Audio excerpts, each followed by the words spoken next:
Risa, noong unang beses kitang nakita, hindi ko alam na doon magsisimula ang pinakamasayang parte ng buhay ko.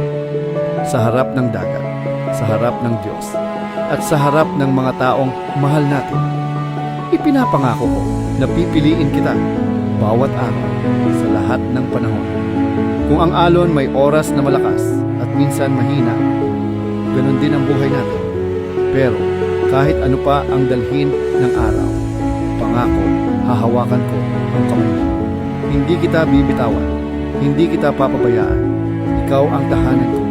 At sa araw na to, pinipili kong mahalin ka, alagaan ka, at pahalagahan ka habang ako'y humihinga.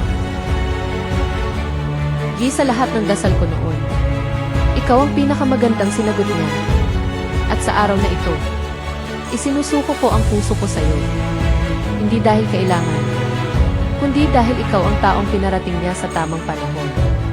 Ipinapangako ko na mamahalin kita nang may pasensya, may pag-unawa, may respeto, at may pananalangin. Habang may hangin na umiihip sa dagat, habang may araw na sumisikat, at habang may Diyos na gumagabay, ikaw ang pipiliin ko. Ikaw ang asawa ko. Ikaw ang biyaya ko.